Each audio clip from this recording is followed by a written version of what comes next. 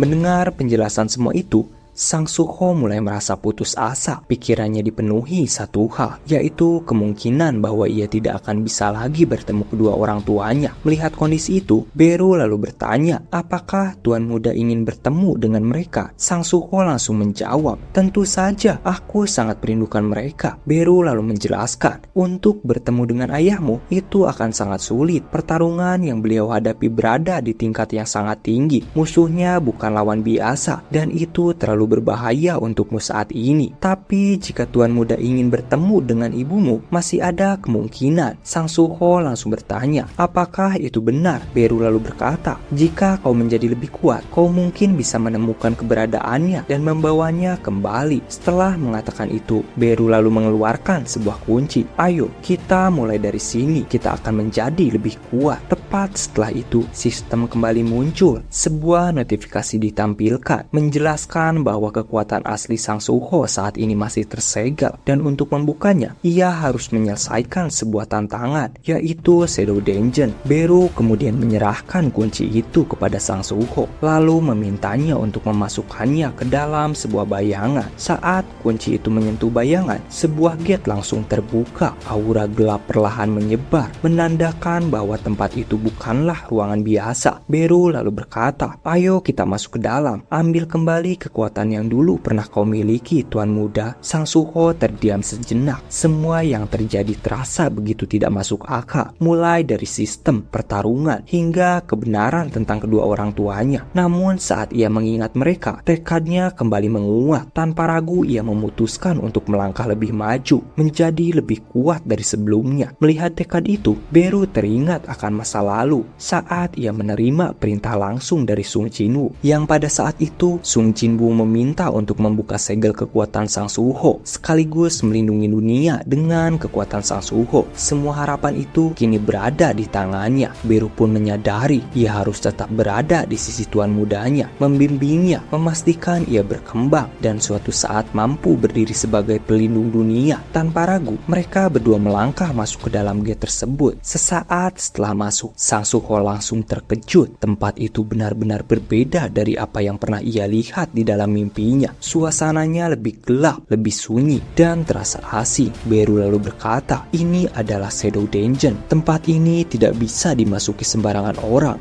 Hanya mereka yang diizinkan oleh Tuan Besar yang bisa memasuki tempat ini. Saat itu, Sang Suho merasa tempat ini lebih seperti kota yang sudah hancur, bukan dungeon biasa. Ia melihat ke sekelilingnya, lalu mulai merasa aneh, seolah ia pernah berada di tempat ini, tapi tidak ingat kapan waktunya. Tiba-tiba sistem menampilkan sebuah quest. Sang Suho diminta untuk bertahan selama 4 jam di tempat ini. Jika berhasil, ia bisa menguasai area tersebut. Tapi jika gagal, berarti ia tidak layak berada di sana. Melihat itu, Beru langsung mengingatkannya, jangan lengah, bahaya bisa datang kapan saja. Dan benar saja, baru saja notifikasi itu menghilang, sesuatu langsung bergerak. Seekor goblin tiba-tiba muncul dan langsung menyerang ke arah Sang Suho. Sang Suho yang hampir lengah langsung membalas serangan itu dengan cepat. Namun setelah itu, ia sedikit bingung. Sistem menampilkan nama makhluk tersebut, yaitu Goblin Scout. Sang Suho bertanya, apa maksudnya Goblin Scout? Beru menjelaskan, kemungkinan itu berarti dia punya kelompok. Tanpa menunggu lama, Sang Suho langsung bergerak maju. Kalau begitu, aku harus cepat menyelesaikan sebelum yang lain datang. Beru mencoba menghentikannya, namun sudah terlambat. Saat Sang Suho mendekat, ia baru menyadari sesuatu. Nama goblin itu tidak memiliki warna, artinya makhluk itu berada di bawah levelnya. Tanpa ragu, Sang Suho langsung menyerang dan berhasil mengatasinya, bahkan menggunakan senjata milik goblin tersebut. Setelah itu, ia mulai memahami satu hal penting. Warna pada nama setiap monster menunjukkan perbedaan kekuatan mereka. Namun belum sempat ia berpikir lebih jauh, tiba-tiba terdengar suara trompet yang sangat keras. Sumbernya berasal dari goblin lain yang berada tidak jauh dari sana. Sang Suho langsung bersiap. Namun saat suara trompet itu berhenti, situasi langsung berubah. Satu persatu goblin mulai bermunculan, dan kali ini berbeda dari sebelumnya. Nama mereka memiliki warna yang berbeda, yang berarti kekuatan mereka jauh lebih tinggi. Sang Suho yang masih ragu dengan kemampuannya langsung berkata kepada Beru, kau akan membantuku bukan? Namun Beru menjawab, manaku belum pulih sepenuhnya setelah pertarungan sebelumnya, dan kalau aku ikut turun, kau justru akan kehilangan banyak XP karena aku bisa mengatasi mereka dengan cepat. Di tengah kemunculan para goblin yang semakin banyak, Sang Suho akhirnya menyadari satu hal, ia harus menghadapi mereka semuanya. Tak lama kemudian, para goblin mulai bergerak bersamaan mengarah ke arahnya. Sang Suho langsung mencoba salah satu kemampuan miliknya yang bernama Ruler Authority. Dengan skill itu, ia bisa menggerakkan benda dari jarak jauh. Ia langsung menarik senjata di sekitarnya, lalu mengarahkannya ke para goblin dengan sangat cepat. Serangan itu membuat pertarungan terasa lebih ringan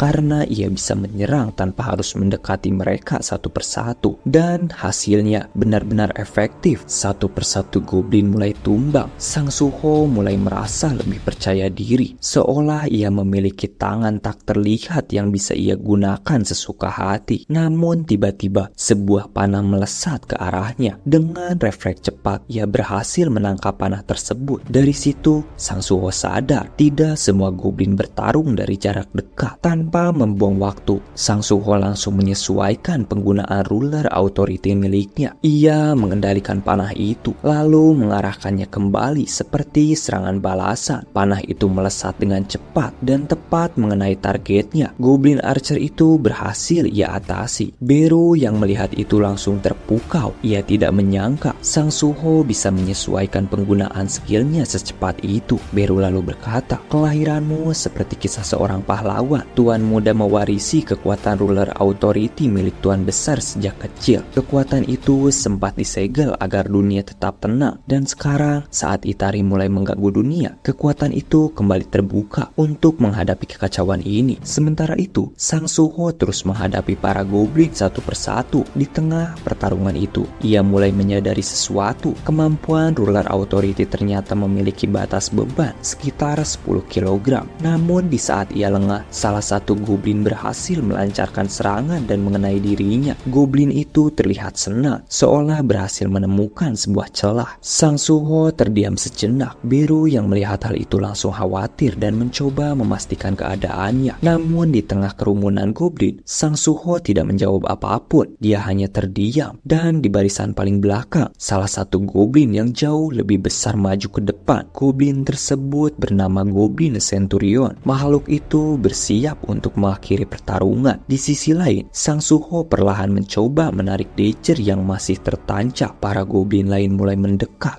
Dan tepat di saat ia berhasil mencabut senjata itu, ekspresinya mulai berubah. Dengan penuh emosi, ia berkata, "Rasanya sakit sekali." Tanpa ragu, ia langsung melemparkan Dacer tersebut. Serangannya melesat lurus, menembus beberapa goblin yang berada di jalurnya, dan langsung mengenai Goblin Centurion. Makhluk itu tidak mampu bertahan. Hanya dengan satu serangan, pertarungan langsung berubah. Sang Suho kemudian berkata, "Pertarungan ini memang berat, tapi entah kenapa aku merasa jauh lebih hidup." Para goblin yang tersisa langsung bergerak bersamaan. Mereka mengepung Sang Suho dari berbagai arah. Tanpa perlindungan yang kuat, Sang Suho hanya bisa menahan serangan mereka sambil menunggu celah. Ia tidak terburu-buru dan hanya menunggu momen yang tepat. Dan saat kesempatan itu muncul, Sang Suho langsung bergerak. Ia mulai membalas serangan mereka satu persatu dengan gerakan yang semakin cepat. Tujuannya hanya satu, jadi lebih kuat dari sebelumnya. Perlahan, ia kembali menggunakan ruler authority miliknya, menarik senjata di sekitarnya, lalu mengarahkannya ke para goblin tanpa henti. Serangannya terus berlanjut. Satu demi satu goblin mulai tumbang. Walaupun begitu, Sang Suho sadar tenaganya terus terkuras. Tubuhnya mulai berat, napasnya mulai tidak teratur. Tapi ia tetap melanjutkan dan tak berhenti sampai di situ. Karena di pikirannya, jika ia ingin melewati semua ini, ia harus terus maju tanpa peduli seberapa berat keadaannya. Dan akhirnya semua goblin yang ada di tempat itu berhasil ia atasi. Sang Suho terlihat lelah setelah pertarungan itu. Namun di balik rasa lelah itu, levelnya kini naik beberapa tingkat. Ia juga mendapatkan skill baru yang bernama Resilient. Tak lama, sistem menampilkan notifikasi bahwa quest yang diberikan telah selesai. Di sampingnya, Beru bertepuk tangan sambil berkata, "Luar biasa, Tuan Muda benar-benar menyelesaikannya." Sang Suho menjawab, "Terima kasih, kau juga sangat membantu." Padahal dari tadi Beru hanya menonton. Setelah itu, notifikasi yang baru muncul. Sang Suho mendapatkan skill lain yang bernama Shadow Extraction. Ia langsung bingung, skill apa ini? Dan bisa kupakai? Beru yang melihat itu langsung menyadari sesuatu. Skill tersebut sama seperti milik Sung Jinwoo. Ekspresinya pun terlihat sangat senang. Bukan hanya skill, tubuh Sang Suho juga mulai berubah. Fisiknya perlahan meningkat, terasa lebih ringan dan lebih kuat. Ia bahkan sudah mendapatkan 2 skill sekaligus. Sang Suho lalu berdiri dan ia baru sadar luka dari pertarungan sebelumnya sudah pulih sepenuhnya. Ia sempat merasa aneh, cepat sekali pulihnya. Apakah aku agak curang? Beru menjelaskan, sistem yang dibuat oleh Tuan Besar Sung Jinwoo memang seperti itu. Tujuannya untuk melindungimu, supaya saat kau merasa tidak punya apa-apa, kau akan sadar bahwa sebenarnya kau punya kekuatan besar. Setelah itu, Sang Suho mendapatkan sebuah runestone dari skill Shadow Extraction. Tanpa ragu, ia langsung menggunakannya. Sistem pun menjelaskan, skill ini memungkinkan Sang Suho membangkitkan lawan yang sudah dikalahkan menjadi sekutu. Namun ada batasannya, hanya 3 kali penggunaan. Jika ketiga kali itu gagal, maka musuhnya tidak akan bisa dibangkitkan. Sang Suho terlihat sedikit bingung. skill yang baru saja ia dapatkan terasa mirip seperti nekromansi, kemampuannya untuk membentuk sebuah pasukan dari bayangan. Ia paham kemampuan seperti ini tidak terlalu disukai di kalangan para hunter karena biasanya mengharuskan seseorang menghadapi target yang lebih lemah terlebih dahulu. Dengan penasaran, Sang Suho mencoba menggunakan skill tersebut pada salah satu goblin yang sudah tergeletak sebelumnya. Namun hasilnya tidak terjadi apa-apa. Melihat itu, Beru pun menjelaskan bahwa Sang Suho membutuhkan sebuah kata khusus untuk mengaktifkannya. Sang Suho masih tampak ragu, sementara Beru di sampingnya terlihat tidak sabar karena ia tahu momen ini akan mengingatkannya pada masa lalu. Perlahan, Sang Suho mengulurkan tangannya. Aura gelap mulai menyelimuti tubuhnya. Lalu ia mengucapkan, "Arise." Dari bayangan para goblin tersebut, perlahan muncul tangan-tangan yang bergerak naik ke permukaan. Tak lama kemudian, terbentuklah sekelompok pasukan baru yang dikenal sebagai Shadow Goblin. Namun, kekuatan mereka masih berada di tingkat yang rendah. Melihat hal itu, Sang Suho berkata, "Jadi ini Shadow Extraction." Ekspresinya sedikit kecewa. Apa yang ia lihat tidak sepenuhnya sesuai dengan bayangannya. Para Shadow Goblin itu terlihat kecil dan terlihat tak memiliki kekuatan. Beru pun menjelaskan bahwa pasukan bayangan yang dibangkitkan memang akan mengalami penyesuaian, baik dari segi ukuran maupun kekuatan. Sang Suho kemudian membaca informasi tambahan dari sistem, lalu berkata, "Dan bukan cuma itu, di sini juga tertulis mereka akan menghilang setelah 1 hari." Beru langsung terkejut mendengarnya dan berkata, "Tidak mungkin, bukankah seharusnya ada skill shadow storage untuk menyimpan mereka?" Sang Suho menjawab bahwa ia tidak mendapatkan kemampuan tersebut. Mendengar itu, Beru terlihat cukup kecewa. Skill shadow storage ternyata tergantikan oleh kemampuan lain yang bernama Ruler Authority. Hal ini membuatnya sadar bahwa jalan yang ditempuh Sang Suho kemungkinan akan berbeda dari Sung Jinwoo. Padahal skill penyimpanan bayangan itu sangat penting untuk pertempuran yang akan mendatang. Melihat reaksi Beru, Sang Suho hanya berkata, "Tenang saja, ini tidak masalah." Setelah semuanya selesai, Sang Suho baru menyadari sesuatu. Sudah 2 hari ia tidak makan apapun. Beru pun menyarankan agar mereka segera keluar dari tempat itu. Untuk melakukannya, Sang Suho hanya perlu menggunakan kunci Shadow Dungeon yang sebelumnya ia dapatkan. Tanpa membuang waktu, Sang Suho pun menggunakan kunci tersebut dan keluar dari dungeon. Ia kembali ke ruang perawatannya, lalu mulai menikmati makanan yang telah disediakan. Dan di saat itu juga, Sang Suho baru menyadari satu hal sederhana. Ternyata makanan di sana benar-benar enak. Ia pun langsung makan dengan lahap, seolah menghapus semua rasa lelah yang sebelumnya ia rasakan. Saat itu Beru mulai menjelaskan, "Tuan muda, sekarang Anda memiliki 3 misi. Misi pertama adalah melindungi bumi dari para monster yang dikirim oleh Outer God." Sang Suho langsung menanggapi, "Jadi aku harus menghadapi para monster yang ada di dalam dungeon." Beru berkata, "Betul sekali, Anda akan menjaga bumi dari ancaman mereka. Semakin banyak monster yang Anda hadapi, level Anda akan terus meningkat dan kekuatan Anda juga akan ikut berkembang. Ini sama seperti yang pernah dilakukan oleh Tuan Besar di masa lalu. Dan untuk misi kedua, Anda harus menemukan dan menyelamatkan Nyonya apapun yang terjadi." Sang Suho kembali bertanya, "Apakah aku bisa mengetahui di mana ibuku berada?" Beru menjawab, "Selama Anda terus menghadapi monster yang dikirim oleh Outer God, saya yakin akan ada sebuah petunjuk untuk menemukan keberadaannya." Sang Suho yang mulai memahami situasi tersebut berkata, "Berarti aku memang harus terus menghadapi para monster itu." Beru berkata, "Benar, dan misi ketiga adalah yang paling penting, yaitu mengembalikan kekuatanku. Karena tanpa kusadari, kekuatanku perlahan menghilang sejak aku tidak lagi menerima energi dari Tuan Besar, yaitu Sung Jinwoo. Karena itu, aku ingin mendapatkan kembali kekuatan tersebut." Sang Suho terlihat semakin serius. Ia lalu bertanya, "Lalu bagaimana bagaimana caranya kamu bisa mendapatkan kembali kekuatanmu? Beru menjelaskan, aku memiliki kemampuan untuk menyerap kekuatan dan pengetahuan dari target yang memiliki energi. Prosesnya memang tidak mudah, tapi untuk saat ini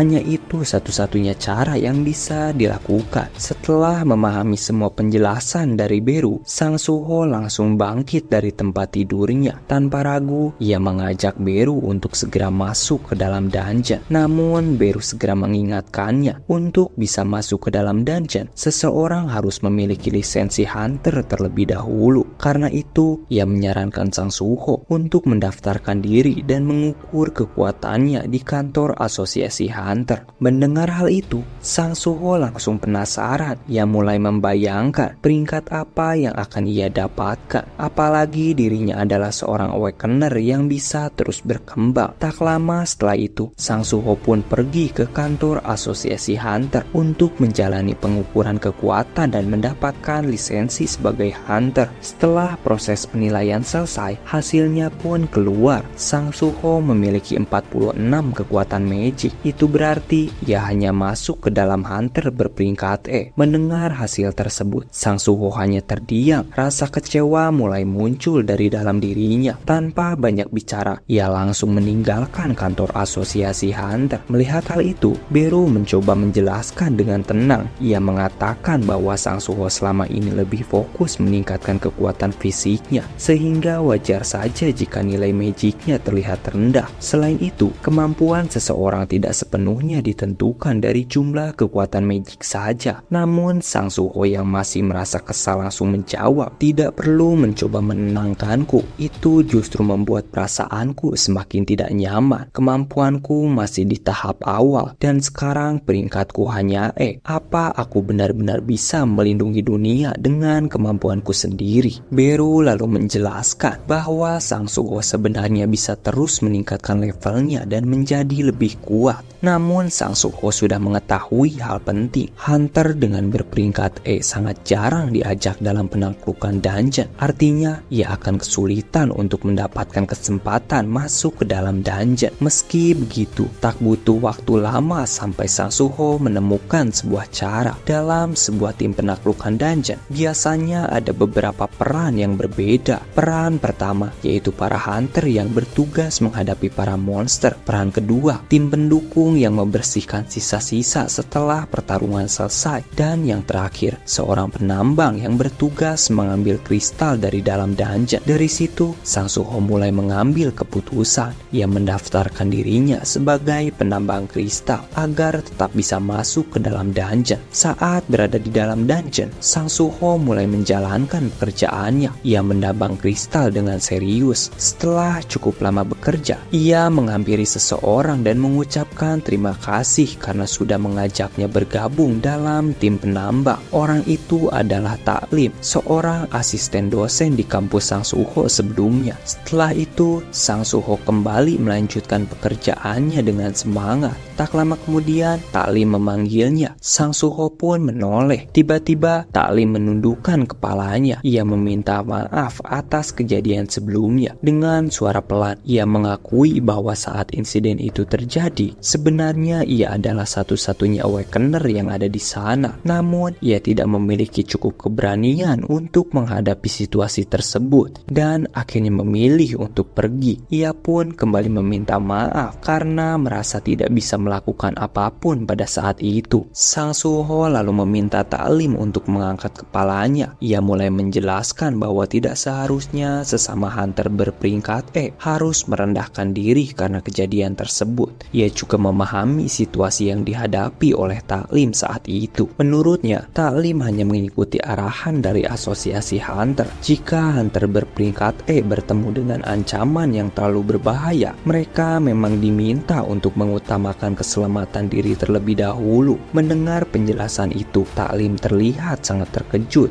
Ia tidak menyangka bahwa Sang Suho juga merupakan seorang hunter dengan peringkat E. Sang Suho pun menjelaskan bahwa dirinya baru saja mendapatkan lisensi sebagai seorang hunter dengan kekuatan magic sebesar 46 dan menurutnya angka tersebut memang tergolong rendah bahkan untuk ukuran peringkat E sekalipun. Taklim semakin terkejut saat mendengar hal itu. itu, ia tidak menyangka bahwa kekuatan magic Sang Suho ternyata lebih rendah dibandingkan miliknya. Tak Lim masih merasa hal itu sulit dipercaya. Ia teringat kejadian sebelumnya saat dirinya memilih menjauh dari situasi berbahaya. Dalam momen itu, ia sempat melihat Sang Suho tetap berdiri menghadapi sosok humanoid sendirian dengan penuh percaya diri. Tak Lim pun berkata dalam hatinya, apa mungkin aku salah melihat saat itu? Namun Sang Suho tidak terlalu menanggapi hal tersebut. Ia tetap fokus pada pekerjaannya, seolah tidak terjadi apa-apa. Melihat hal itu, Tak Lim kemudian kembali berkata di dalam hatinya, sepertinya aku tidak salah lihat. Sang Suho benar-benar luar biasa. Dia bisa menghadapi situasi seperti itu sendirian.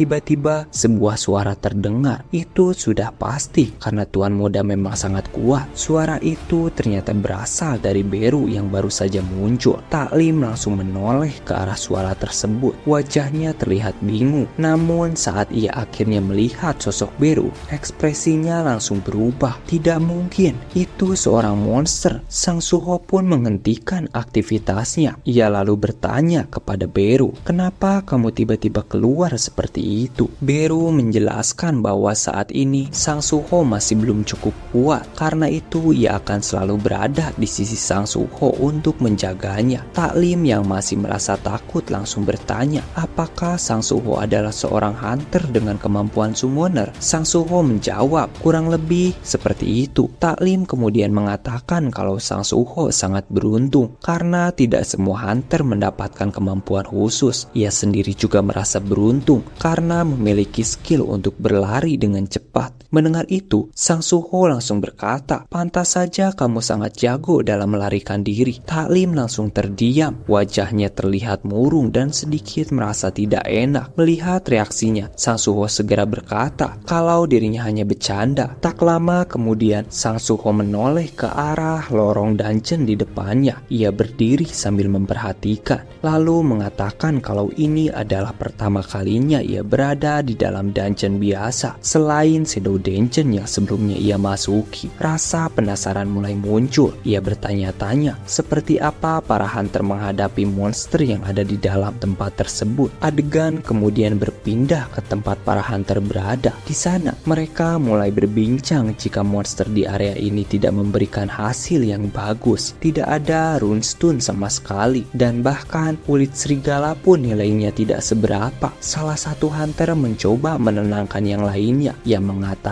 agar tidak terlalu kecewa karena mereka juga belum menjelajahi lebih jauh ke dalam dungeon. Tak lama kemudian, salah satu dari mereka menemukan sebuah celah di antara bebatuan. Suasana langsung berubah. Mereka terlihat sangat antusias karena ada kemungkinan di balik celah itu terdapat sesuatu yang jauh lebih berharga. Mereka pun mulai bergerak dan masuk ke dalam celah tersebut. Namun saat sampai di dalamnya, semuanya langsung kebingungan. Tempat itu terasa sangat berbeda dari sebuah dungeon. Mencoba memahami tempat apa sebenarnya ini, salah satu dari mereka bahkan mengusulkan untuk kembali dulu dan melaporkan situasi yang mereka temukan. Tapi di sisi lain, rasa penasaran mereka juga semakin besar. Apalagi skill deteksi yang mereka miliki sama sekali tidak merasakan keberadaan monster di area tersebut. Hal itu justru membuat mereka semakin yakin untuk menjelajah lebih jauh. Mereka pun mulai menyusuri area tersebut, mencari tahu tujuan dari tempat aneh tersebut, hingga akhirnya sesuatu yang tak terduga muncul di hadapan mereka. Di tengah area tersebut, mereka menemukan sebuah pedang misterius yang tertancap di tanah. Suasana langsung berubah. Wajah mereka terlihat antusias karena pedang itu tampak sangat kuat. Ada kemungkinan nilainya sangat tinggi. Mereka perlahan mendekat, ingin memastikan seberapa berharganya pedang tersebut. Beberapa hunter mulai mengingatkan agar tetap berhati-hati karena biasanya tempat seperti ini memiliki mekanisme tersembunyi. Namun salah satu hunter yang bernama Kim Jong Yun dengan percaya diri melangkah lebih maju. Ia mengabaikan peringatan dari rekan-rekannya dan mencoba mencabut pedang itu. Kim Jong Yun lalu berkata, tenang saja, kalau memang ada sesuatu yang terjadi, aku bisa mengatasinya dengan mudah. Aku ini hunter dengan peringkat C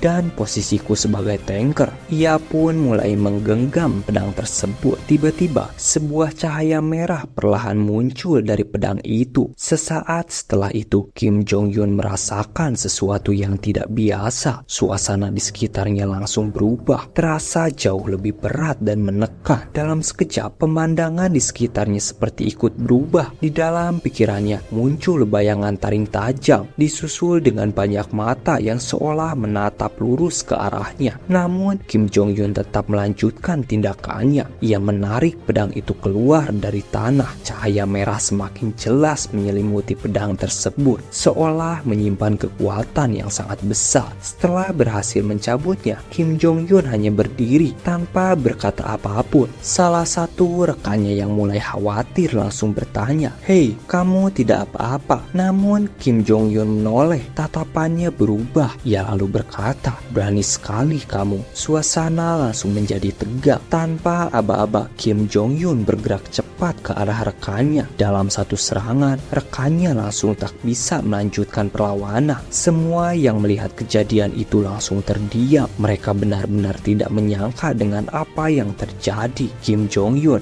yang tadi masih bersama mereka, kini justru menyerang tanpa ragu. Ketegangan semakin terasa, tak ada yang berani bergerak. Namun setelah melihat situasi seperti itu, mereka semua langsung kabur melarikan diri. Kim Jong-un kembali berbicara, "Siapa yang berani menginginkan pedang milik sang raja?" Dari ucapannya, mulai terlihat bahwa ada sesuatu yang menguasai dirinya, seolah-olah kesadarannya sudah diambil oleh sesuatu yang lain. Ternyata makhluk yang sekarang sedang menguasai tubuh Kim Jong-un salah satu prajurit milik Rakan, sang monark binatang buas. Prajurit milik Rakan itu diperintahkan untuk menjaga pedang tersebut sehingga jiwanya benar-benar menyatu ke dalam pedang itu. Perintah dari Rakan melekat sangat kuat padanya. Meskipun telah tertidur selama bertahun-tahun, begitu ia kembali bangkit, ia langsung mengingat tugas dari tuannya. Tanpa ragu, ia mulai menyerang setiap penyusup yang masuk ke dalam dungeon tersebut. Ia bergerak sangat cepat, memburu para hunter yang berada di area tersebut.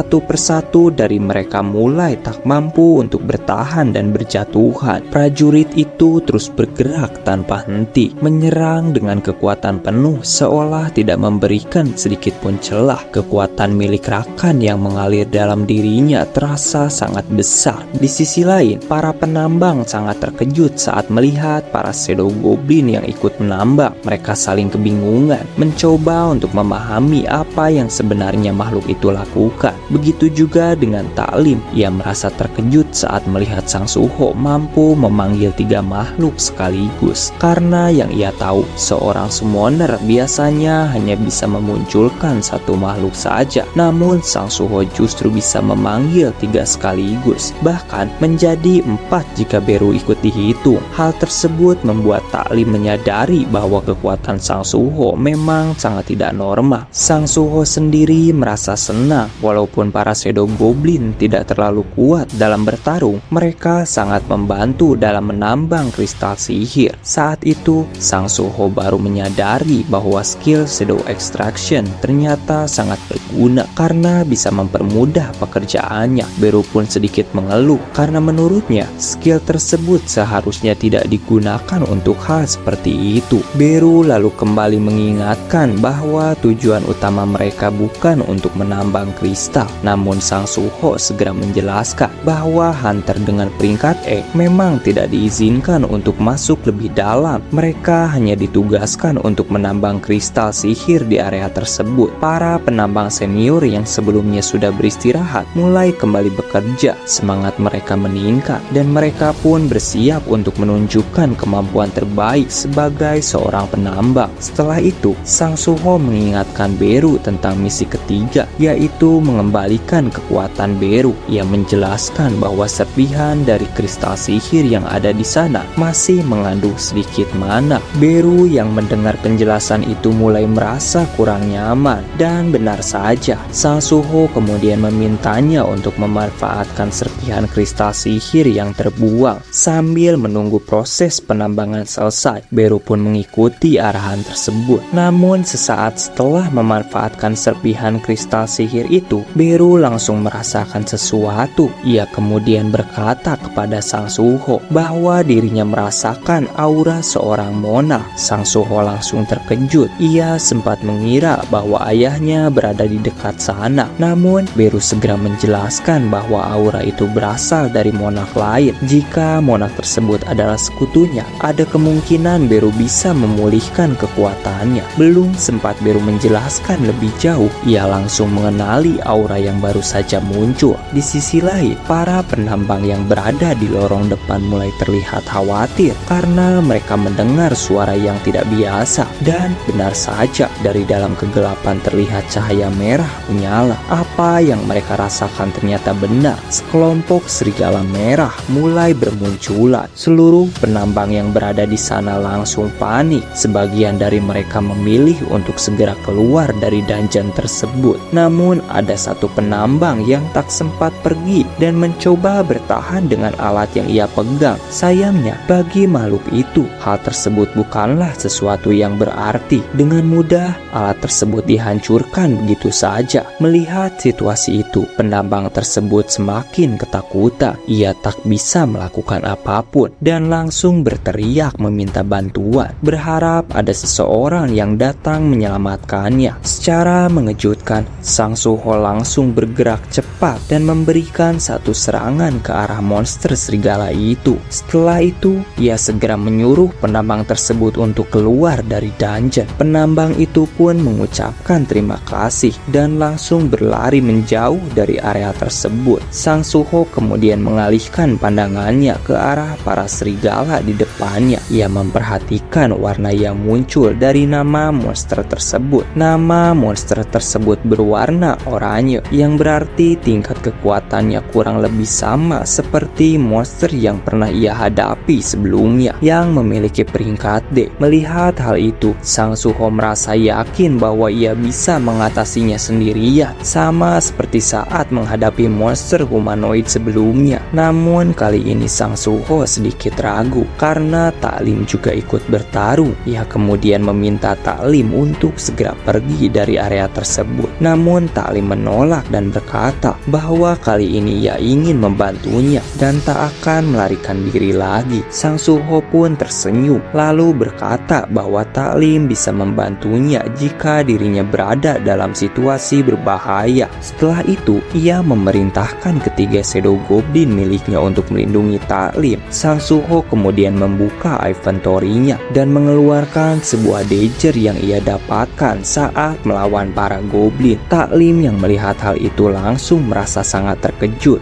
Ia mulai bertanya-tanya apakah Sang Suho juga bisa memanggil senjata. Dalam pikirannya, ia mencoba memahami sebenarnya kemampuan Sang Suho seperti apa. Dengan penuh keyakinan, Sang Suho langsung melesat ke arah para serigala tersebut. Para serigala yang sudah bersiap mencoba mengejarnya. Namun pergerakan Sang Suho benar-benar cepat. Ia langsung memberikan satu tebasan dan berhasil menjatuhkan salah satu dari mereka hanya dengan satu serangan. Taklim, Beru, dan para Shadow Goblin terlihat sangat terkejut sekaligus kagum melihat perkembangan Sang Suho yang begitu pesat. Taklim sendiri tidak menyangka bahwa Sang Suho bisa sekuat itu. Di sisi lain, Sang Suho mulai menggunakan skill Shadow Extraction pada serigala yang telah ia kalahkan sebelumnya. Melihat hal tersebut, serigala lainnya langsung bergerak maju dan mencoba menyerangnya secara bersamaan. Taklim, Beru, dan para goblin kembali terkejut saat melihat kawanan itu mendekat. Namun Sang Suho telah memperkirakan hal tersebut. Ia langsung membangkitkan serigala tersebut sekaligus menahan serangan dari serigala merah lain yang menyerangnya. Beru yang melihat hal tersebut merasa sangat terkejut. Ia tidak menyangka Sang Suho bisa beradaptasi menggunakan skillnya secepat itu. Sang Suho menyadari bahwa skill Shadow Extraction sama sekali tidak menguras mana. Itu berarti ia bisa membangkitkan pasukan bayangan tanpa batas. ia pun kembali bersiap dengan tujuan membentuk pasukan bayangannya sendiri. Tanpa ragu, ia langsung bergerak dan kembali menjatuhkan salah satu serigala. Tak lama setelah itu, sistem menampilkan notifikasi Steel Fanged Lycan telah berhasil dikalahkan. Sang Suho langsung bergerak cepat dan membangkitkan serigala tersebut. Taklim yang melihat kejadian itu tepat di depan matanya langsung terkejut karena bayangan hitam tiba-tiba muncul dari tubuh serigala yang sebelumnya sudah dikalahkan oleh Sang Suho. Salah satu Shadow Goblin yang melihat hal tersebut tampak murung karena merasa tidak bisa banyak membantu tuannya dalam pertempuran itu. Di sisi lain, setelah semua serigala berhasil ia atasi, Sang Suho mulai membangkitkan mereka satu persatu menggunakan skill Shadow Extraction. Levelnya pun naik satu tingkat dan kini ia mendapatkan pasukan baru, yaitu pasukan serigala bayangan. Taklim kemudian memanggil Sang Suho dan berkata bahwa kekuatan fisik yang ia miliki sudah setara dengan hunter berperingkat tinggi. Ditambah lagi, Sang Suho mampu membangkitkan banyak pasukan dari lawan yang telah ia kalahkan. Hal tersebut membuat Taklim mulai meragukan peringkat E yang sebelumnya disebutkan oleh Sang Suho. Dalam pikirannya, ia merasa Sang Suho mungkin tidak mengatakan yang sebenarnya. Sang Suho yang mendengar hal itu hanya bisa terdiam. Ia sendiri terlihat bingung bagaimana harus menjelaskannya karena ia sadar bahwa dirinya memang berbeda dari kebanyakan hunter pada umumnya. Namun sesaat setelah itu, sebuah notifikasi baru muncul yang memerintahkan Sang Suho untuk mengalahkan satu musuh yang berpotensi mengancam keselamatannya. Sang Suho langsung mengalihkan pandangannya ke arah lorong dungeon tersebut. Ia tahu bahwa semua serigala sudah berhasil ia atasi, yang berarti musuh kali ini berbeda dari sebelumnya. Tak lama kemudian, suara langkah kaki mulai terdengar. Suara itu perlahan mendekat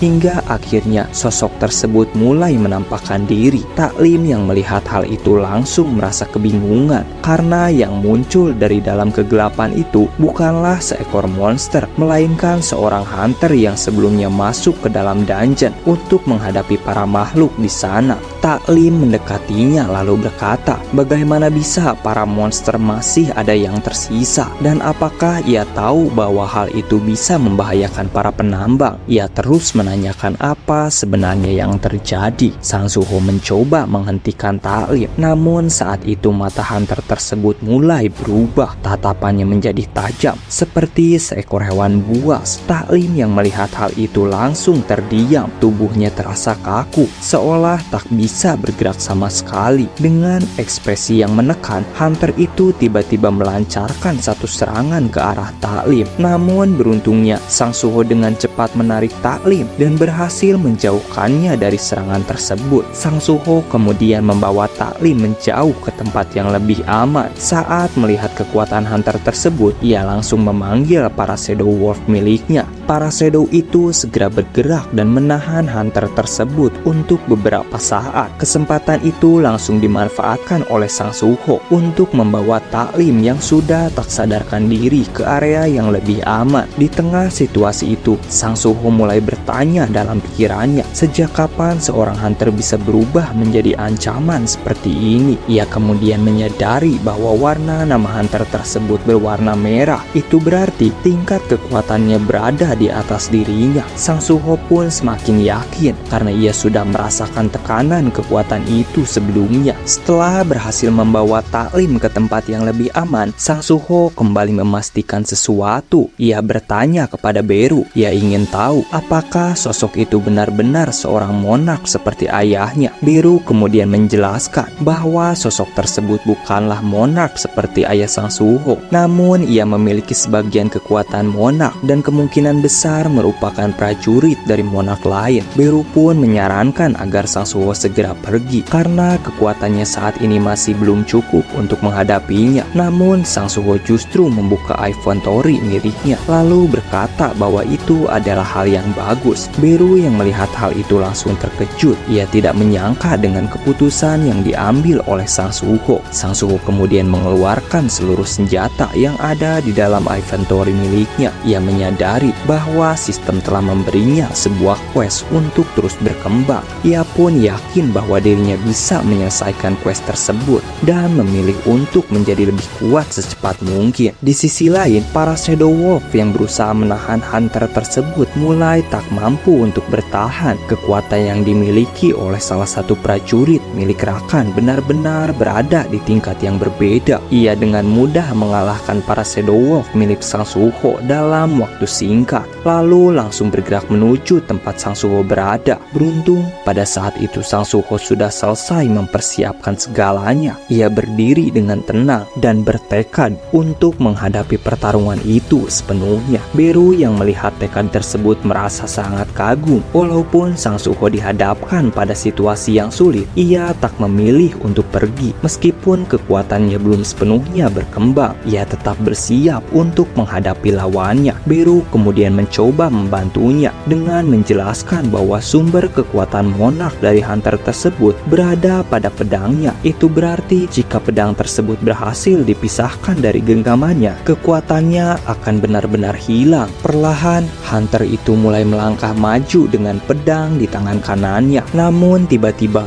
ia merasakan sesuatu dari arah belakang. Dengan insting yang sangat tajam, ia langsung berbalik dan yang muncul adalah para Shadow Wolf milik Sang Suho. Mereka kembali bergerak, mencoba menahan pergerakan hunter tersebut. Melihat hal itu, Sang Suho merasa senang. Ia mulai menyadari bahwa apa yang dikatakan Beru memang benar. Setelah ia mengalirkan mana kepada para Shadow miliknya, mereka bisa bangkit kembali. Beru pun menjelaskan bahwa selama tuannya masih memiliki mana, para Shadow akan terus kembali dan bertarung hingga mana tersebut habis. Beru kemudian bertanya bagaimana pendapat Sang Suho tentang pasukan Shadow miliknya. Sang Suho memperhatikan para Shadow Wolf yang terus bergerak, menyerang, lalu kembali bangkit untuk menghadapi hunter tersebut. Melihat hal itu, ia kembali bertanya kepada Beru, apakah kekuatan Shadow hanya sebatas sampai situ? Beru pun menjawab bahwa hal itu terjadi karena kekuatan Sang Suho belum cukup kuat. Tiba-tiba sesuatu yang mengejutkan terjadi. Aura yang keluar dari pedang tersebut semakin besar hingga akhirnya prajurit Rakan yang bersemayam di dalam tubuh hunter itu mulai berbicara. Ia berkata bahwa makhluk lemah seperti Sang Suho tak pantas menggunakan kekuatan Shadow Monarch. Beru yang mendengar hal itu langsung merasa kesal. Beru pun berkata, berani sekali makhluk rendahan sepertimu berkata seperti itu kepada tuan muda. Sementara itu, Sang Suho sendiri cukup terkejut karena hunter tersebut ternyata bisa berbicara. Hunter itu kemudian kembali berkata, menyebutkan bahwa keturunan Shadow Monarch adalah musuh para monarch. Baginya, pertemuan ini justru menjadi sesuatu yang menarik. Tanpa menunggu lama, Sang Suho langsung melemparkan serangan menggunakan Dacer miliknya, sekaligus menggunakan skill Ruler Authority. Serangan itu melesat dengan cepat dan hampir mengenainya. Namun di saat terakhir, hunter tersebut berhasil menahannya dengan pedangnya. Setelah itu, aura yang ia keluarkan semakin tak terkendali, seolah ia kembali menghadapi musuh lamanya. Sang Suho yang berdiri di tengah banyaknya senjata yang telah ia keluarkan, ia berkata, aku akan mempelajari kekuatannya sebelum benar-benar melawannya. Tanpa membuang waktu, Sang Suho langsung melemparkan Dacer yang sebelumnya telah ia keluarkan. Namun semua serangan itu dihancurkan begitu saja oleh hunter tersebut tanpa memberikan sedikit pun celah. Sang Suho yang melihat hal tersebut merasa sangat tertantang. Ia pun berkata, kau cukup hebat, bisa menghancurkan berbagai seranganku tanpa bergerak sedikit pun. Jika begitu, aku harus menang dengan jumlah yang lebih banyak. Monster itu mulai berteriak, lalu Sang Suho langsung menyerangnya dengan seluruh Dacer yang ia miliki. Serangan demi serangan terus dilayangkan tanpa henti. Namun semua itu masih belum benar-benar bisa mengalahkan hunter tersebut. Hunter itu mampu mengatasi setiap serangan dengan begitu mudah, bahkan tanpa terlihat kesulitan. Semua senjata yang mengarah kepadanya dihancurkan satu persatu tanpa memberikan sedikit pun celah. Beru yang melihat Sang Suho melayangkan begitu banyak senjata menggunakan skill memiliki Lural Authority, langsung teringat bahwa skill tersebut adalah kekuatan istimewa yang sejak awal telah lahir bersama Sang Suho. Namun sayangnya, senjata-senjata tersebut tak cukup kuat dan hancur hanya dengan satu serangan oleh hunter tersebut. Hunter itu semakin marah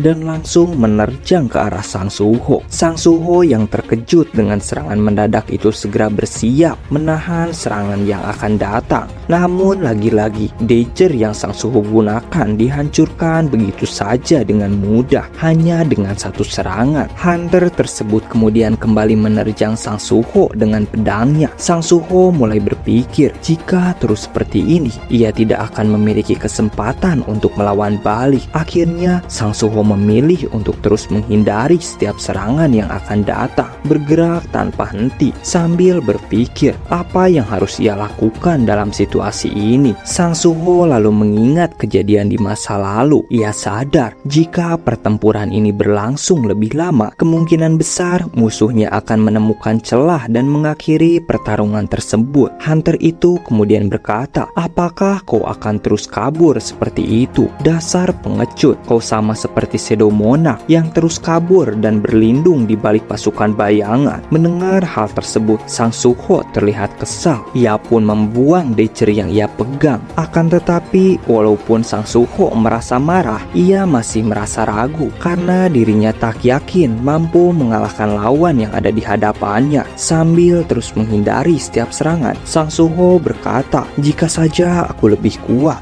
mungkin aku bisa mengalahkannya dengan mudah." Lalu Sang Suho mengingat kembali percakapannya dengan Beru. Saat itu, ia sempat bertanya kenapa kekuatannya masih belum juga kembali seperti dulu. Bahkan setelah menyelesaikan Shadow Dungeon, Beru kemudian menjelaskan bahwa kejadian di masa lalu yang dialami oleh Sang Suho hanyalah sebuah tes kemampuan yang digunakan untuk mengukur seberapa jauh batas kekuatannya dan bukan sesuatu yang bisa ia gunakan secara nyata. Beru berkata, jika tes itu benar-benar memberikan kekuatan, maka Sang Suho saat ini pasti sudah bisa dengan mudah pergi ke tempat ayahnya berada. Namun sayangnya, semua itu hanyalah sebuah ujian. Beru juga menegaskan bahwa tes tersebut seperti sebuah game. Ketika game itu telah diselesaikan, maka seluruh kekuatan fisik maupun magic akan kembali hilang. Namun ada satu hal yang benar-benar tersisa, yaitu tekad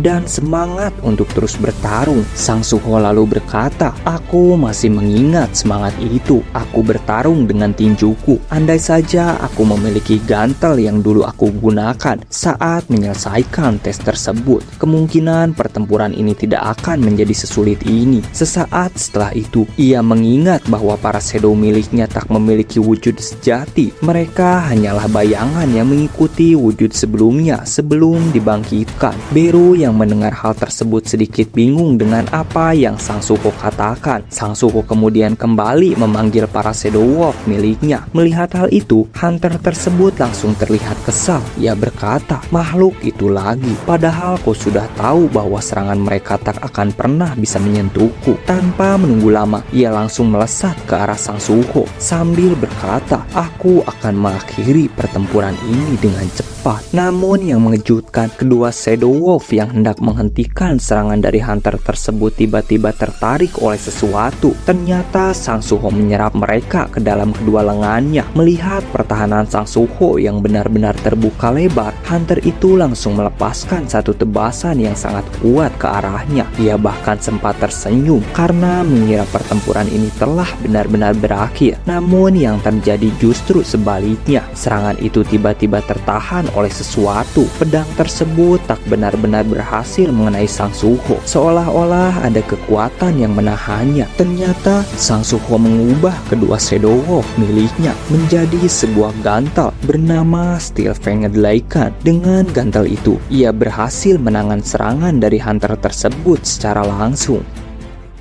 Di titik ini, Sang Suho akhirnya menyadari sesuatu. Pertarungan yang ada di hadapannya tidak bisa dimenangkan hanya dengan kekuatan biasa. Ia mengangkat tangannya dan berkata, dengan ini pertarungan akan jauh lebih mudah. Hunter di depannya terkejut. Ia tidak menyangka Sang Suho masih bisa menunjukkan kekuatan baru di tengah tekanan seperti itu. Namun bukannya mundur, monster itu justru kembali menarik pedangnya, lalu melesat untuk melancarkan serangan kedua. Dalam sekejap, keduanya kembali bertarung. Pedang besar itu menghantam dengan ganas. Namun Sang Suho menahannya menggunakan gantal bayangan miliknya. Benturan demi benturan terus terjadi, dan di saat itulah Beru menyaksikan dari dekat benar-benar dibuat sangat terkejut. Karena Sang Suho bukan hanya memanggil bayangan, ia mengubah bayangan itu menjadi sebuah senjata. Beru pun mulai menyadari sesuatu. Shadow Monarch Sung Jinwoo bertarung dengan cara memimpin pasukan bayangan. Ia berdiri di puncak sebagai penguasa bayangan yang tidak tertandingi. Namun, Sang Suho berbeda. Walaupun ia baru saja mengalami awakening, ia sudah mampu mengembangkan kekuatan bayangannya sendiri tanpa ada yang mengajarinya, tanpa latihan yang panjang, dan tanpa petunjuk dari siapapun. Ia mengubah bayangan menjadi senjata, lalu menggunakannya seolah kekuatan itu memang sudah menjadi bagian dari tubuhnya sejak awal. Beru hanya bisa menatapnya dengan kagum karena bakat bawaan Sang Suho, yaitu Ruler's Authority, kini berkembang ke arah yang jauh lebih mengerikan. Dan benar saja, sistem tiba-tiba menampilkan sebuah notifikasi. Sebuah kekuatan baru telah lahir. Ruler's Authority mulai berubah dan berkembang menjadi Shadow Authority. Kekuatan ini memungkinkan Sang Suho untuk mengubah pasukan bayangannya menjadi senjata dalam bentuk apapun yang ia inginkan. Dengan kata lain, Sang Suho baru saja menemukan gaya bertarungnya sendiri. Pertempuran pun semakin brutal. Sang Suho terus menyerang lawannya tanpa memberi celah sedikit pun. Pukulan demi pukulan ia lepaskan dengan kekuatan yang semakin besar, sampai monster itu perlahan mulai terpojok. Namun masalahnya, monster itu belum benar-benar kalah. Sang Suho lalu mengumpulkan kekuatannya dan melepaskan satu pukulan yang sangat keras. Serangan itu menghantam tubuh monster tersebut dengan sangat kuat, sampai membuatnya terlempar jauh. Akan tetapi, pukulan itu masih belum cukup untuk menghabisinya. Monster itu kembali bangkit, matanya menyala dengan penuh amarah, dan dalam sekejap, mereka kembali melesat satu sama lain. Namun kali ini, Sang Suho tidak hanya mengandalkan gauntelnya, ia menggunakan Ruler's Authority untuk mengendalikan semua senjata yang berserakan di sekitarnya. Satu persatu senjata itu melayang, lalu semuanya menyerang monster tersebut dari berbagai arah. Monster itu mencoba untuk bertahan, namun serangan Sang Suho datang terlalu cepat, terlalu banyak, dan terlalu sulit untuk dibaca, hingga akhirnya monster itu benar-benar berhasil dikalahkan. Melihat semua itu, Beru hanya bisa berkata dengan penuh kagum, Tuan Muda benar-benar telah melakukan sebuah keajaiban. Setelah pertarungan itu berakhir, Sang Suho berdiri sambil menatap tubuh monster yang sudah tumbang. Ia menarik napas lalu berkata, aku sempat khawatir karena nama monster ini berwarna merah. Kukira dia tidak bisa dikalahkan, tapi untungnya aku berhasil. Beru langsung menjawab dengan percaya diri, aku sudah menduga bahwa Anda akan menang, Tuan Muda. Namun Sang Suho hanya menatapnya dan berkata, itu adalah kebohongan yang sangat jelas. Meski begitu, Sang Suho tidak bisa menyembunyikan rasa senangnya, karena dalam pertarungan tersebut Sang Suho menemukan sesuatu yang sangat penting, yaitu sebuah cara bertarung yang baru, cara bertarung yang benar-benar cocok dengannya. Bukan hanya memanggil bayangan, bukan hanya mengandalkan kekuatan fisik, tapi menggabungkan semuanya menjadi satu gaya bertarung yang jauh lebih bebas. Sang Suho lalu membuka sistemnya. Ia penasaran hadiah apa yang ia dapatkan setelah mengalahkan monster sekuat itu. Dan benar saja, sistem memberikan sebuah skill baru yang bernama Storm Slash. Sesaat Sang Suho terdiam, namun skill itu terasa sangat familiar baginya, seolah sejak awal skill itu memang cocok untuknya. Ia pun melepaskan gontal bayangannya dan berniat mencoba kekuatan baru tersebut. Namun di sisi lain, pedang yang sebelumnya digunakan oleh monster itu tiba-tiba mengeluarkan suara sangat memalukan. Berpikir bahwa aku akan kalah di tangan darah Shadow Monarch, tapi ini belum berakhir. Sang Suho lalu menoleh ke arah pedang itu. Lalu perlahan ia berjalan mendekat. Pedang itu masih memancarkan aura merah yang sangat berbahaya, seolah ada makhluk buas yang terkurung di dalamnya. Saat Sang Suho mulai menggenggam pedang tersebut, suara itu kembali terdengar. Benar, di saat kau menyentuhku, kerakusanmu akan menelanmu sepenuhnya. Namun sesuatu yang tak terduga terjadi. Pedang itu tidak berhasil menguasai Sang Suho, dan malah sebaliknya, warna merah pada pedang tersebut perlahan berubah menjadi biru. Sistem pun menampilkan notifikasi baru. Rakan Sphinx Sword berhasil didapatkan. Sang Suho menatap pedang itu dengan rasa penasaran. Ia bisa merasakan bahwa senjata ini jauh lebih baik dibandingkan senjata para goblin yang sebelumnya ia gunakan. Namun jiwa yang berada di dalam pedang itu justru terkejut karena untuk pertama kalinya ada seseorang yang tak bisa ia kuasai. Sang Suho lalu ingin menguji kekuatan pedang tersebut. Ia menggenggamnya dengan erat. Ia mengaktifkan skill barunya yang bernama Storm Slash. Dalam satu tebasan, angin tajam meledak. Bebatuan besar yang ada di hadapannya langsung hancur lebur. Sang Suho terdiam sejenak, lalu wajahnya berubah dengan penuh semangat. Ia menyukai skill tersebut karena untuk pertama kalinya ia benar-benar merasa kuat dengan cara yang berbeda. Akan tetapi, kebahagiaan itu tidak berlangsung lama. Sang Suho menyadari bahwa satu tebasan saja dari pedang tersebut menguras banyak mana miliknya. Beru yang melihat hal itu pun berkata di dalam hatinya, bahkan jika dibandingkan dengan Shadow Extraction, skill ini jauh lebih membuat tuan muda bersemangat. Kekuatan bayangan benar-benar menyimpan terlalu banyak misteri. Di sisi lain, Taklim akhirnya mulai sadar. Ia terlihat kebingungan dan tak memahami apa yang baru saja terjadi. Sang Suho terkejut. Ia khawatir semua aksinya tadi terlihat oleh Taklim. Namun untungnya, Taklim tidak melihat apapun. Taklim langsung bertanya dengan suara lemah, "Suho, apa yang sebenarnya terjadi?" Suho hanya tersenyum kecil. Suho lalu berkata, "Ini akan jadi cerita yang panjang. Bagaimana kalau aku menceritakannya sambil kita keluar dari dungeon ini?" Namun saat baru sadar, Taklim kembali dibuat terkejut karena di sampingnya terlihat Hunter yang sebelumnya mengamuk kini sudah tak sadarkan diri. Akhirnya, Sang Suho dan Taklim keluar dari dungeon sambil membawa Hunter tersebut. Setelah berhasil keluar dari dungeon, Sang Suho berkata kepada Taklim bahwa ia akan kembali masuk ke dalam dungeon. Ia ingin memastikan tidak ada orang yang masih tertinggal di dalam sana. Taklim mengangguk dan menyetujuinya. Namun di dalam hatinya, ia masih menyimpan satu pertanyaan besar. Seberapa kuat Sang Suho sebenarnya? Akan tetapi, saat melihat para penambang yang berhasil diselamatkan, Taklim sadar bahwa mungkin itu bukanlah hal yang penting. Yang terpenting adalah semua orang yang ada di dalam dungeon berhasil keluar hidup-hidup karena Sang Suho. Sementara itu, Sang Suho kembali masuk ke dalam dungeon dan ternyata masih banyak serigala merah yang berkeliaran di dalam sana. Sang Suho pun mulai mengalahkan mereka satu persatu. Setelah membersihkan lorong pertama, ia bersiap untuk masuk lebih dalam. Namun saat itulah ia menyadari sesuatu yang aneh. Serangan dari pedang yang ia gunakan perlahan mulai melemah. Setiap kali digunakan, kekuatannya semakin turun. Dan disinilah kebenaran itu akhirnya mulai terbuka.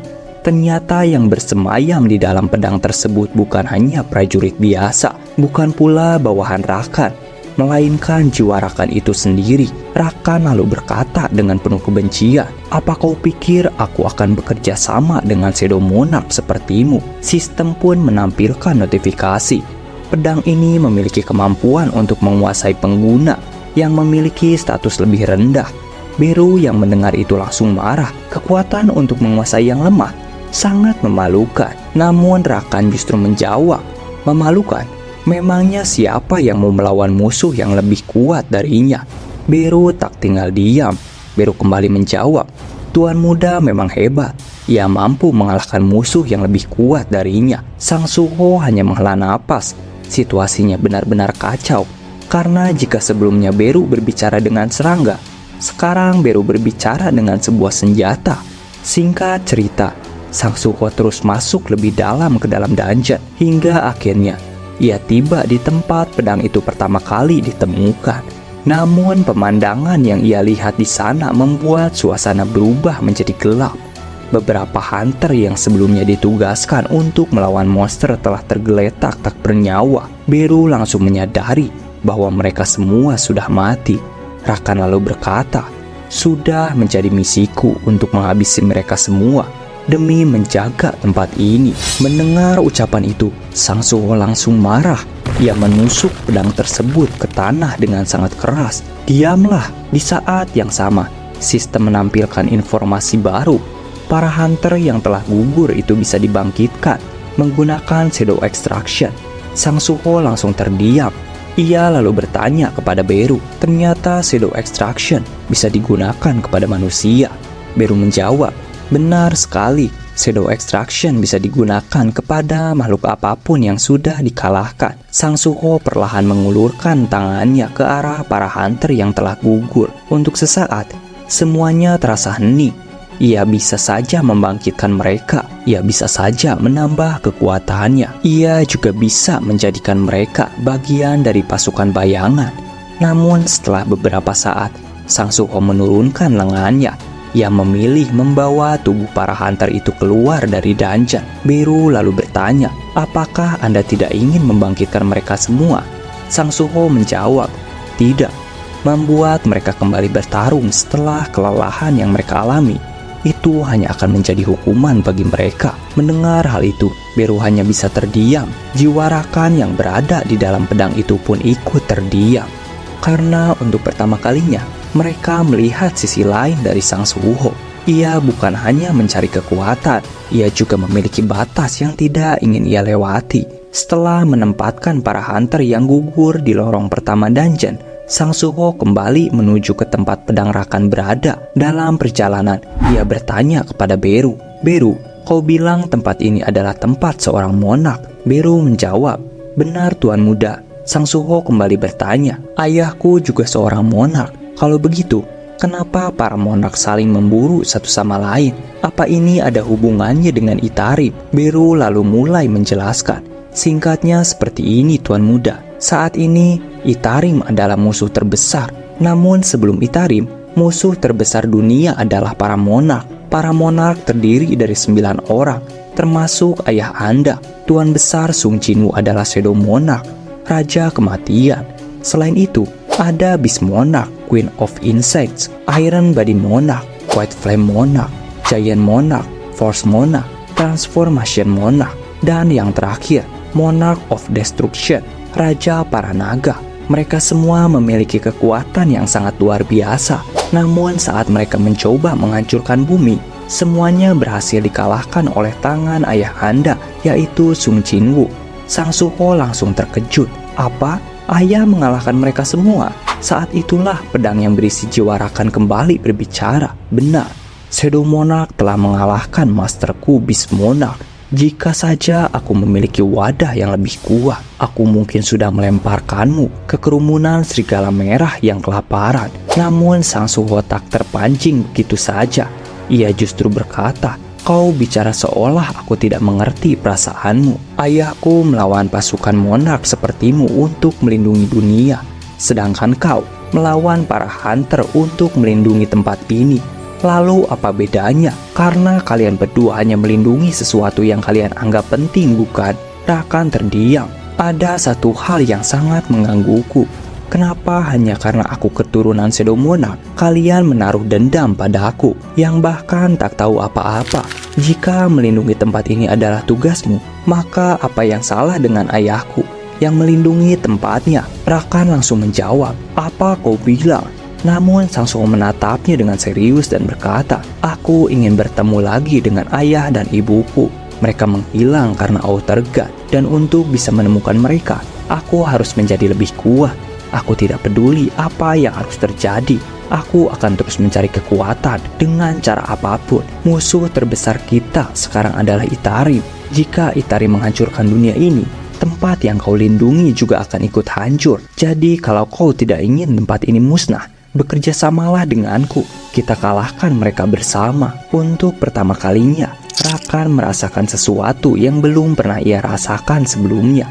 Keturunan Shadow Monarch datang bukan untuk menghancurkannya, melainkan untuk mengajak jiwa salah satu monark bekerja sama. Dan di titik itulah hubungan mereka mulai berubah. Singkat cerita, Taklim diundang oleh seorang reporter dari salah satu stasiun televisi.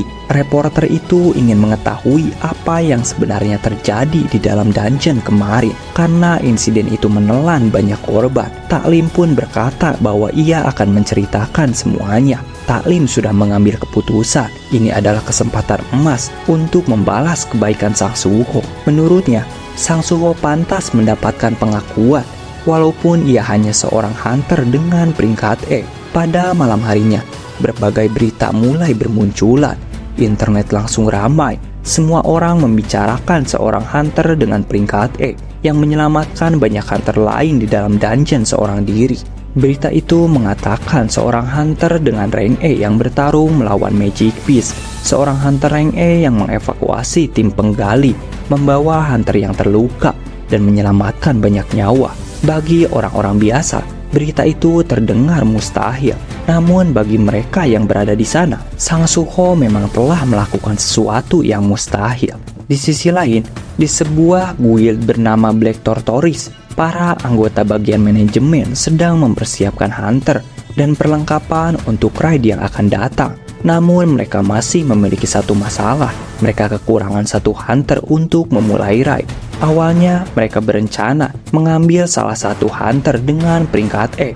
Namun pemimpin divisi itu kembali memperlihatkan sebuah berita yang sedang hangat. Berita tentang seorang hunter dengan peringkat E yang berhasil mengevakuasi tim penggali di sebuah dungeon dengan peringkat D sambil bertarung melawan para Magic Beast. Semua anggota yang mendengar hal itu langsung terkejut. Mereka tidak percaya seorang hunter dengan peringkat E bisa melakukan hal sebesar itu. Lalu Lee Yong Ho kembali berkata, kalau guild besar seperti kita mengundang dia untuk bergabung, bukankah itu akan menjadi berita besar? Ia tersenyum.